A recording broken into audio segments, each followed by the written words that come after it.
and I had like a professional card done, like laid out, and it was all umbrella language, like, we're expanding, because I just hired a few people to work for me, so it was like, we're expanding to serve you better, and you know, but I don't even remember all the language, but it was like very cute, it was all about umbrellas, and it was like, it was a like a trifold paper, so it kind of opened, like an umbrella would open, like, you know, you pulled it out and it just kept going a little bit. It was very cute. And then it was like wishing you, it was like around the holidays also, because my anniversary of my business is really November, like Thanksgiving time, so I made it also my holiday gift to my clients this year. And it said something like, you know, hope you keep warm from all the elements, or it was like very like tongue in cheek, but it was cute, and everybody got an umbrella. So I do a lot of stuff like that. I for sure once a year send my clients gifts, absolutely. And the more that I get to know them, the more I know what things that they like. Like, I have one client on the East Coast who's she works out a ton. So I get her like a Lululemon gift card every year.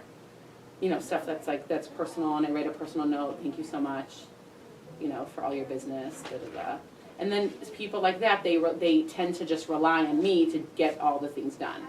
Like that client, for example, on the East Coast, she's also a big engineering firm, a big national engineering firm, and we're working on a biannual for her, so that's like a twice a year magazine that they're making for the firm, so that they're sending out, it's their own internal marketing that they're sending to potential clients, like potential architects that would hire them or building owners. And she hired 2 firms to work on this project with her, and I'm doing some of the writing. And as this project goes on, I'm getting more and more of the writing. So what's happening is, as these firms are writing articles, she doesn't like them, and so she's sending them to me to fix them, and then send them back to the firms to like put them into the magazine.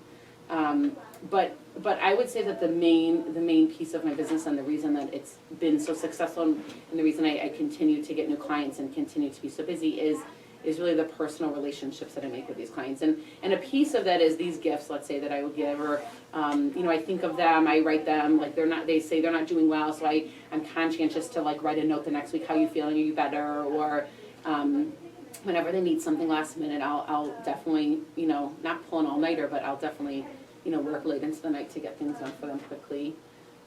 It's very much a customer service business, like everything else is in this day and age, because there's so many businesses that don't have a real voice behind them, like that are either bigger or you know, don't have someone really answering the phone, and here I'm this single person that people have a relationship with and know for many years, and I definitely make it very personal.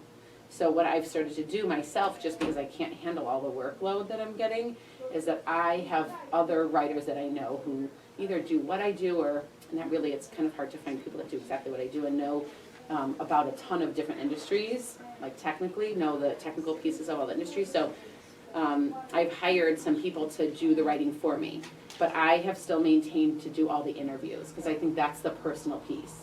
So I'll do the interview with the client, and then I'll try to take as detailed of notes as I can, and then I'll write like, you know, explain it over, or write like a big email that's like detailed exactly how I want it written, and then have a writer writing for me. So it's kind of funny, because I always say like I'm the ghostwriter, so I have a ghostwriter writing for the ghostwriter in some cases, and then, you know, I have to do editing and to make it sound like mine and stuff, but I try to give as many examples and stuff like that as I possibly can. But this is something that's new for me. I just started doing this the last like 6 months, because I've gotten so busy. But I've tried to stick on to maintaining the personal relationship with the clients, because I think that that's what makes a big difference. Even for these big national firms, I mean, money is not the question for them. They could really hire a big firm like an Edelman to do all their marketing. But they're interested in working with somebody who will get things done quickly, who, you know, they trust, and who, you know, they know what the product will be. So it's just kind of a change. It's a new place that I am for my business to hire people and to have people do some of the writing for me. But prior to that, did you have to turn work away? Was that the impetus? I had in the past turned some work away at different times, and I definitely have felt like my job is one of like peaks and valleys. It's project based, so sometimes there's a ton of projects coming in, and sometimes there's less. And Baruch Hashem, the last like year or two, I would say there haven't been as many valleys, but there are definitely times I'm not as busy as other times. And the problem with that is that I can't always, I don't always know when that's going to be. So it's not always that like Erev Pesach, my clients don't really need anything. You know, it's not like summer, when my kids are off in between camp and school, that's not always the time that there's, you know, it's not so busy. So I bring my laptop with me everywhere. We go on vacation, mommy's laptop goes with us. I'm like working, over winter break, I was super busy that week. I went to visit my parents who are in Arizona for the winter with my kids, and there were days that I stayed home and my parents took them places and I worked. Or I brought the computer to, I don't know, like a jump zone place, and they have Wi-Fi, and so I worked for 3 hours while my kids jumped. But as I was telling Shoshana before, it's definitely, when you own your own business, there's definitely a good amount of flexibility, which is great when you're a mom. So I will definitely say my kids come home, if my kids are sick, if they got their lunch, they know I'm around. And I can sometimes move things around. Of course, I have interviews that might be an hour and a half or something, and I can't answer the phone during that time. But in general, if someone's sick, I'm home, and I do things at other times. But I also told Shoshana the other piece that's hard about it is I absolutely work till 12:31 every night. Not a question. I would definitely work late, but I'm around. And even when I'm on my computer, I'm still usually around. Like, my 4-year-old will play on the couch while I'm sitting on the computer all afternoon. But it's great. It's a great job. I love my clients. I definitely get a lot out of interacting with people. And that's the piece that I like the most. I definitely think I'm a decent writer, but there's definitely even better writers out there than I am. I think the thing that makes me successful is the personal contact with my clients and the customer service, and, oh, sure, you need that tomorrow, no problem, I'll make sure that happens. And, I'm definitely someone that they can count on, and I make sure that is, that's important. And I think that's important in every business, I've definitely seen people lose clients because they weren't willing to be flexible. Like one client, this client that I was mentioning that's on the East Coast that I was by her the Lululemon gift for Christmas. So they have an office in Dubai, which is in the UAE. It's not far from Eretz Yisrael, but it's definitely in a different time zone. They're like a full, I think maybe 9 hours ahead of us. So I've had to do interviews with their personnel that are there. And I remember one time this wasn't even that long ago, it was maybe 6 months ago, one of their engineers who was there said he could only do between like 9 and 5 his time, which was like exactly the hours I was not available. It was like midnight to like 8 a.m. That's like those are the only hours I don't work. Like I'm either sleeping or getting people to school or whatever it was, and I made it happen. It was like Erev Rosh Hashanah, it was the night before Rosh Hashanah, and I started my interview with him at 12:15. But that's important to my clients because I didn't say no. So you don't have any set hours? I do have hours in that my kids are in school, let's say, during a certain period of time. So I make those my hours. But for example, I'm here today. I could be working. This is one of my hours that I would be working, for example.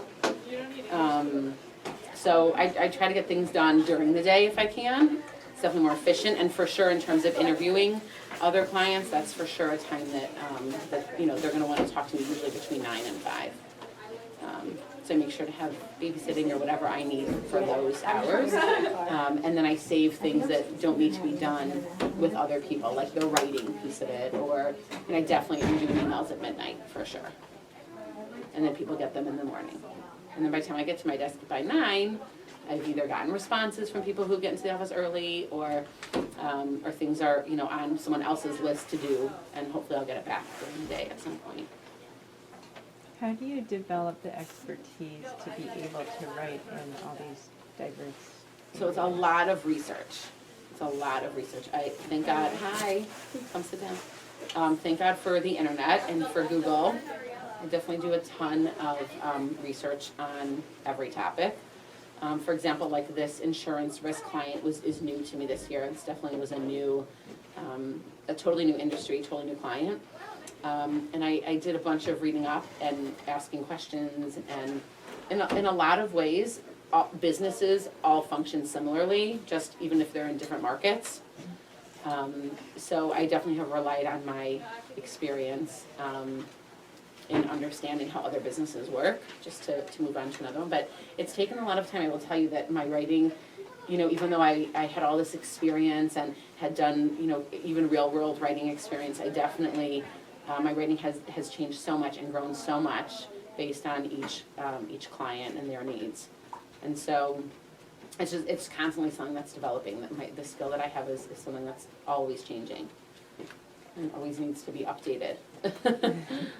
And how did you find the opportunities that you were telling us about earlier, writing for the local paper, the internship at the White House? How do you go out there and get yourself into those Right, okay, kinds so of... that is a good question. So a lot of them, I will definitely say that this is very true, it's not really what you know in this world, it's who you know. Not a question. Let's see, the high school job writing for the local newspaper was, I think that was based on me being like the editor-in-chief of my high school paper. And then, you know, they were looking for, I don't even remember, I think maybe I heard about an opportunity and I contacted them. So there's, you know, definitely like looking through ads and stuff like that could for sure help you get somewhere. But let's say the White House internship, nobody gets a White House internship if you don't know somebody, it just doesn't happen. I mean, I was one of the only people that summer that was like a public college school student. And I went to Wisconsin, it's an excellent school, it's not a question, but everybody went to Yale and Harvard and, you know, Stanford, and I was like one of the only ones that had like University of something, you know, next to their name, instead of like a private university, and almost everybody had something to do with the Clinton administration that summer. So, you know, people were from North Carolina and their daddies were attorneys with Erskine Bowles, and he was Bill Clinton's chief of staff that year. And I happened to, this is so interesting, because I was one of the editors of my newspaper at Wisconsin, I was a city-county editor, so I covered all of the city and kind of campus news. And our alderman for the district in Wisconsin in Madison was a man named Mike Verveer. He was the alderman of the student district, kind of like Deborah Silverstein is for this district. And his mother, Melanie Verveer, was Hillary's chief of staff at the time. So that was definitely how I don't think you can just apply to something like that. I don't think it really works so well. Because I did apply, and I think the only way that I got that internship was because he was interested in me getting that internship. But I think that every relationship is important. And I tell my kids this all the time. I see this all the time. You never know what is going to lead to something else. Like, I'll give you an example. I really don't work in the firm community. I don't really have a lot of firm clients. It's never been a place that I've advertised or really tried to spend time on gaining contacts. And people just that I know personally